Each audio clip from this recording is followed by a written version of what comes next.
Halo sahabat Indonesia, kembali lagi bersama saya Almi Agung Irisandi akan belajar lebih memahami lagi bahasa nasional kita, bahasa Indonesia. Peliharaan ikan berwarna dalam akuarium milik Pak Surya.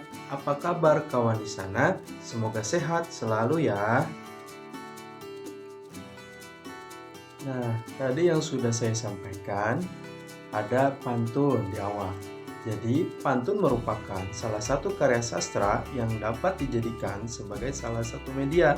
Tentu media yang menarik dalam menanyakan suatu kabar dari keluarga atau rekan yang sudah lama tidak bertemu.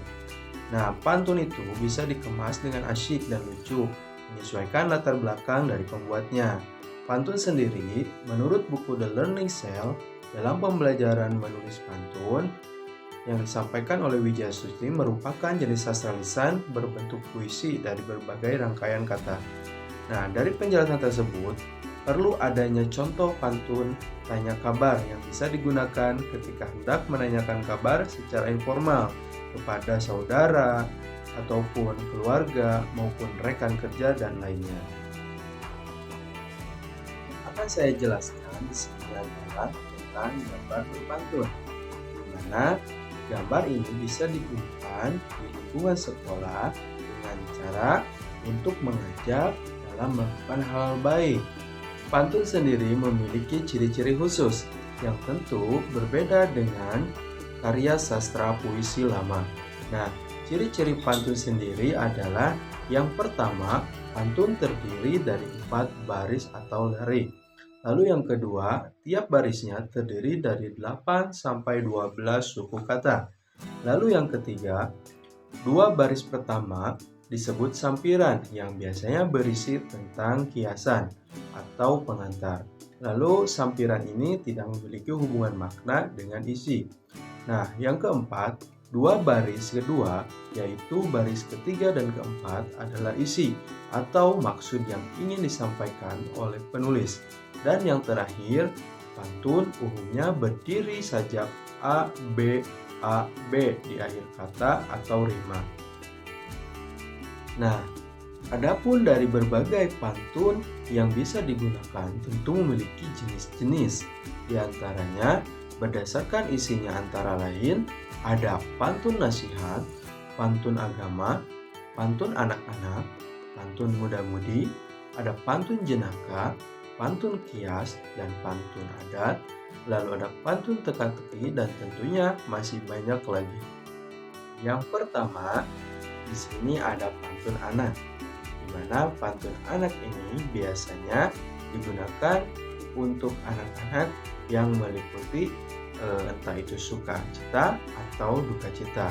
Nah, salah satu contohnya adalah pagi hari pun segera datang, pertanda ada hari yang baru. Hatiku senang bukan kepala, karena dapat sepeda baru. Nah, dari pantun ini kita bisa memberi gambar anak kecil yang sedang mendapatkan sepeda baru entah dari orang tua ataupun dari saudara lainnya. Selanjutnya ada pantun nasihat, di mana pantun nasihat berisi tentang nasihat, larangan, atau imbauan. Pantun ini biasa disebut juga pantun orang tua, yang biasanya sebagai wejangan untuk anak-anak atau kepada muda-mudi. Nah, contoh pantunnya seperti ini. Pagi hari minum jamu, walau rasanya amat ngilu. Membaca adalah gerbang ilmu, jangan hanya main melulu. Nah, seperti itu. Nah, dari pantun ini kita bisa memberi gambar seseorang anak muda atau anak kecil yang sedang senang sekali dalam bermain. Seperti itu.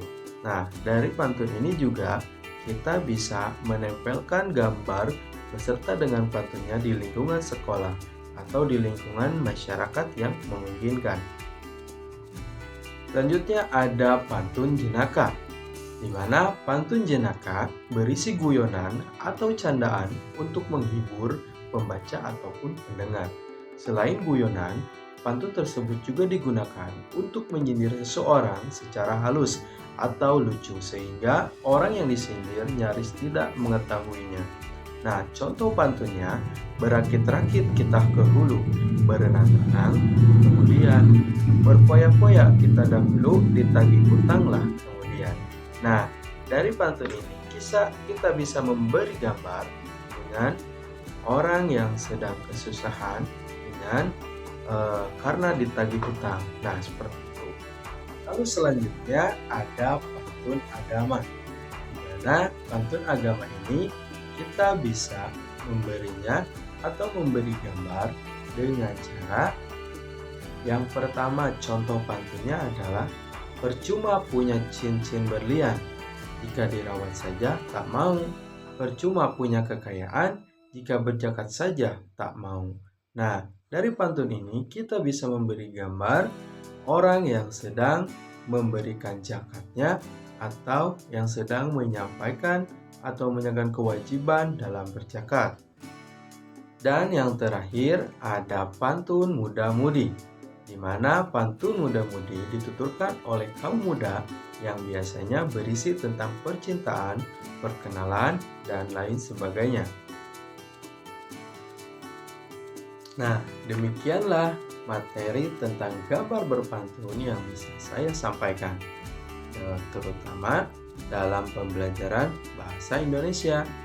Besar harapannya apa yang tadi sudah disampaikan bisa bermanfaat bagi rekan-rekan semuanya. Nah, tentu dari pembelajaran ini kita harus bisa menciptakan sebuah pantun dengan gambar yang cocok agar bisa dipahami dan bisa dibaca dengan mudah oleh para pembacanya. Nah, sekian dari saya. Billahi taufiq wal hidayah. Wassalamualaikum warahmatullahi wabarakatuh.